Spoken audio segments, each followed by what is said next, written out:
So today is my 30th birthday. Happy birthday to me. And I thought, if I were to talk to my 20-year-old self, what would I tell him? So here is the 10 things I would tell my 20-year-old self. So first, have a bigger picture in the play. Always zoom out a bit and see, hey, this is just a game, right? You are here for 80, 90 years. Don't get too involved in your wins and loses, right? Kind of similar to what Stoicism says. So, like, I'm not saying to have a neutral expression. You're a human, you're gonna get some highs and lows, but then that shouldn't impact you that much, because you know, even if you win, so what? And even if you lose, so what? It's just a game. You're just here for 80, 90 years. People are gonna forget about you. Nobody cares. I don't care. So relax, right? Do the max. I'm not saying to chill. Do the max you can. But if you don't get it, you don't get it. At least aim for it, right? Okay, the second point, I would say the fight is within, right? This monkey brain is trainable. Whatever issues you're dealing with, right? Whatever, money problems, health problems, bad habits, I mean, clearly, it's all trainable. So instead of just thinking about, hey, I'm dealing with this, blah, blah, accept it. But then mental first, emotional second, or even like emotional first, mental second, and the reality shall manifest automatically. I mean, the work needs to be doing, but it shouldn't come from lack. It should come from abundance, right? So that's what I would tell my 20-year-old self, that act like a person you want to be, okay? Your current reality doesn't matter. It's called borrowing confidence from the future. What is your ideal self? How does your ideal self wakes up? How does he behave? He or she behaves in terms of pressure. What kind of money this person makes, what kind of perfume this person puts on, right? So do all of that jazz, embody the person, your ideal self, and the reality will bend in eventually, right? So that would be my second suggestion. When we were kids, we used to, so the third point is, I remember when we were kids, my mom used to say, hey, keep your surroundings better, keep your friend circle better. And I was like, Mom, come on, these are my friends. What are you talking about? And then now I realize how important your surrounding is. Cut the negative energy, bloodsuckers from your life as fast as you can. Maintain your room, how your room looks, how your mindset goes. Check your room, check your surroundings. See, you're surrounded by winners, people who want to do something in life, people who have dreams, aspiration. You surround yourself with those, with winners, and you start to at least match them, or even envy. There is good envy and bad envy. So envy is not a bad thing. So check your surroundings and surround yourself with people who wants to uplift you, who does not talk bad behind your back when you are not available when you are not in the room. Surround yourself with those people, and that should help you. That's what I tell you, my 20-year-old self. This one is interesting. The fourth point is very interesting.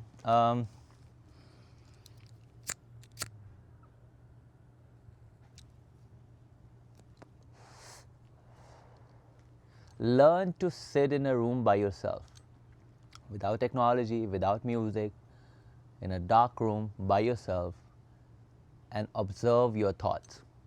See what kind of dominant thought which keeps on coming in your mind. Is it that song which you are delaying? Is it the skill set you want to achieve? Is it your family? Is it your girlfriend, boyfriend? Is it the lack which you don't have, and your brain keep feeding, hey, you don't have this, you don't have the money, you have to pay the bills, etc., etc. What is the dominant thought you have when you sit by yourself? And then detach yourself from that thought. See that thought as a third person, and you'll be able to see how, if it's, whether it's benefiting you as of today, or is it just repeating the circle of lack.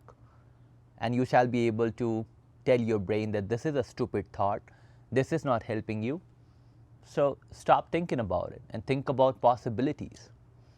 So I think there was a quote that the biggest problem in the world is that a man cannot sit by himself in a room without technology. That's a big issue. So sit by yourself, observe, see what your brain is telling you, consume what's benefiting and detach what is not benefiting you, and then keep on working on that. When I started doing it, like I do it like sometimes when the things get very chaotic, I just pause and just think how to move forward from here, and it actually helps. It helps in clarity. What do we want? We want clarity. कि भाई कल क्या करना है, आज क्या करना है, what is next, right? While being in the present. So sit by yourself in a room and let the thoughts come in and observe. That would be my suggestion as a fourth. Fifth advice would be to my younger self would be about money. Money loves speed. If a certain action gonna work out for you or not gonna work out for you, you should always have a bias toward action. That's what I'll tell you. Like, to kill procrastination, the first step is to do the tiniest steps possible to get you going into a flow state or even the ball rolling. This video I'm making, I started writing yesterday in my gym, and I thought, hey, I'm gonna dress this, I'm gonna be, like dripped up in Bava merchandise and, trying to market and whatnot. So those were like all hindrances I was trying to put on to record this video.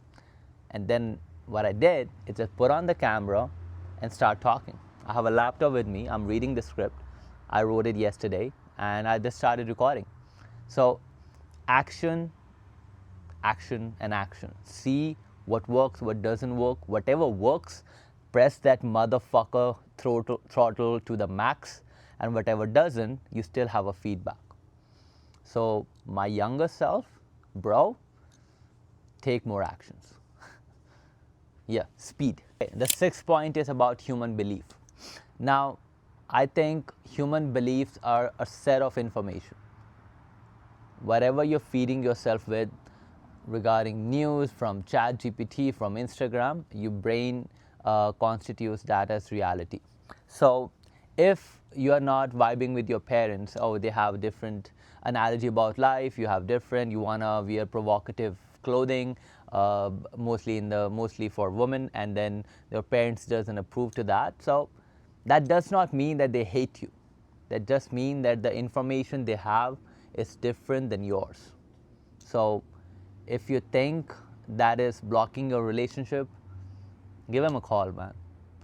At the core, they still want good for you 90% of the time. But then if you think that's blocking, give them a call and try to make it work. Life is too short for second try, right? So limited time. It's just information, it's just data, and it works both manners. It's just not only relationships. A lot of shit happening right now back home, right? Political movements, people are on the road, and I see few people supporting the government, some people not supporting the government. And I want to fight. Literally wanted to DM people, hey, are you stupid? You don't know what's happening. Why are you supporting the government and blah, blah. And then I thought, that's what they know. There is a bias to not know. Yeah, that's your job to let them know for sure, but then don't let it affect your mental. It's not gonna be impactful. So it's just set of information which makes a human belief, and if you meet a person which you don't align with, it's just a data problem. They are not bad person. That's all they know. Okay, so it helps you to judge people less. That, this is my kind of person, this is not my kind of person. Everybody can be a kind of person, depends on what kind of vibe they are bringing in. Okay, so data issue. Seventh point, controlled emotional reaction. If you are in your 20s and somebody got to tell you, hey, control your anger or control your pain, like, don't sob in your, like, ruminate about, oh, this happened in my life, blah, blah, blah, whatever. And you have somebody have to tell you about it and you just blast every time something bad happens. My guy, there's some works to be done. Going back to my fourth point, sit by yourself in a room and see what the dominant thought is, right? And work on yourself. Life is a continuous project, and the moment you decide not to work on yourself to be better, it works opposite. You start dying, right? So make sure you're working on yourself. Your controlled emotional reaction towards things will help you a lot in making decisions, making money, and have a better relationship with people. 20-year-old. Okay, controversial. Achieving personal goals is 100 times sexier than any legs. I'll just keep it like that. People who know. I would tell my younger self to be more intentional about what he is doing. So what, you made the website live? So what, you dropped a track? Who cares? The world doesn't owe you shit, right? So be more intentional about what you're working on. Be as detailed as possible. Details are still sexy. And try to move the ball instead of just half-assing it. So do not half-ass anything in life. The way you do one thing, like, how you're rolling your bed, the way you do it, it snowballs into other stuff as well. I'm not saying people who don't make bed are not successful, not at all. But what I'm saying is habits are continuous, and you make sure that the intensity is there in every ask, so that you are in a habit of intensity, right? So that's what I would tell him to focus on. Continuous pressure on a piece of rock shapes a diamond.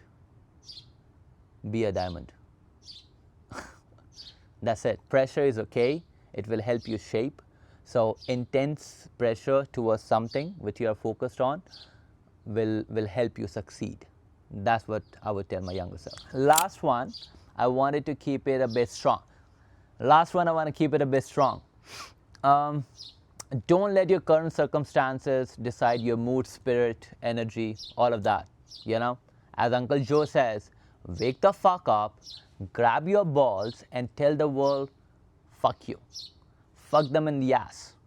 That's what I'm gonna tell it. So stop reacting to your current circumstances. See where you wanna go, write it down, and press that motherfucker as hard as possible, because nothing else to be there. There's nothing else to do. You need to max out your own potential.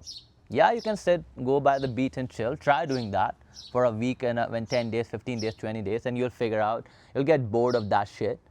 So my motivation, people say, oh, I'm motivated. No, I'm not motivated. I'm just trying to find my max. So grab the balls and tell the world, fuck you. That's what I'm gonna say. So 10 things which I would tell my younger self. Happy birthday.